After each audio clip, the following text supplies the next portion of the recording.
Assalamualaikum warahmatullahi wabarakatuh. Waalaikumsalam warahmatullahi wabarakatuh. Kenalkan, nama saya Rizky Mukhtar. Saya bersama Pak Dirut Siregar. Dan saya Muhammad Fadlan. Dan saya Muhammad Andika Rajaldi.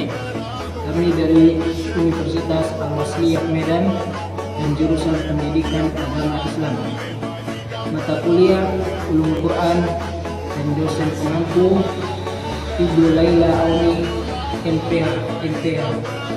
Kami dari kelompok 3 ingin membahas materi kami yang berjudul Munasabah Al-Quran. Apa itu Munasabah Al-Quran? Mari kita bahas. A few moments later.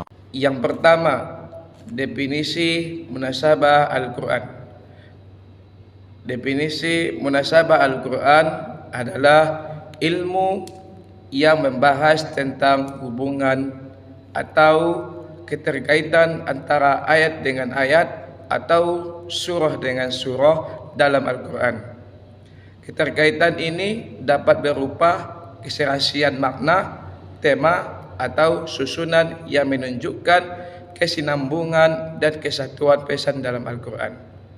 Memahami munasabah Al-Quran membantu dalam menafsirkan dan merenungi Al-Quran secara lebih mendalam, serta mengungkap keindahan dan kesempurnaan susunan ayat-ayatnya. 2. Pendapat adanya munasabah dalam Al-Quran.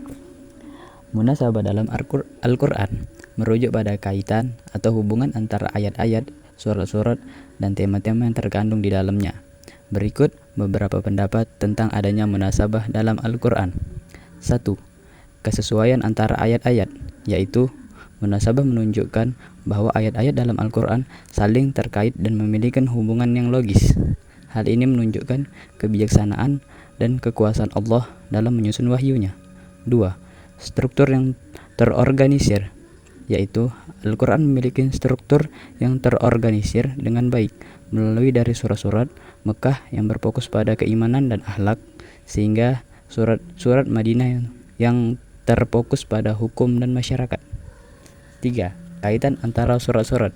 Munasabah juga menunjukkan kaitan antara surat-surat dalam Al-Quran. Misalnya, surah Al-Baqarah dan Al-Imran memiliki kaitan yang erat dalam membahas tentang keimanan dan kehidupan sosial. 4. Penggunaan kata-kata dan istilah, yaitu Al-Quran menggunakan kata-kata dan istilah yang tepat untuk mengungkapkan makna yang ingin disampaikan. Hal ini menunjukkan kebijaksanaan dan kekuasaan Allah dalam menyusun wahyunya. Yang terakhir, mengandung makna yang terdalam, yaitu munasabah dalam Al-Quran juga menunjukkan bahwa ayat-ayat dan surat-surat memiliki makna yang dalam dan kompleks. Hal ini memungkinkan umat Islam untuk memahami dan mengambil hikmah dari Al-Quran secara lebih mendalam. Yang ketiga, macam-macam dalam munasabah Al-Quran dan contoh masing-masing. Yang pertama, munasabah bayaniyah. Yang kedua, munasabah siyasiyah. Yang ketiga, munasabah nahyiyah. Yang keempat, munasabah lafziyah.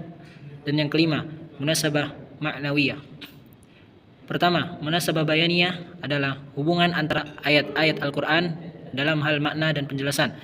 Contoh, surat Al-Baqarah ayat 183 sampai 185 menjelaskan tentang puasa, sedangkan ayat 187 menjelaskan tentang waktu berbuka puasa. Kedua, munasabah siyasiyah, hubungan antara ayat-ayat Al-Quran dalam hal konteks sejarah dan peristiwa. Contoh, surat Al-Isra ayat 1-3 menjelaskan tentang perjalanan malam Nabi Muhammad SAW dari Masjidil Haram ke Masjidil Aqsa. Sedangkan ayat 4-8 menjelaskan tentang peristiwa penghancuran Baitul Maqdis. 3. Munasabah nahwiyah, hubungan antara ayat-ayat Al-Quran dalam hal struktur bahasa Arab. Contoh, surat Al-Fatihah ayat 1-7 menggunakan struktur bahasa Arab yang sama, yaitu menggunakan kata alhamdu sebagian kata pengantar.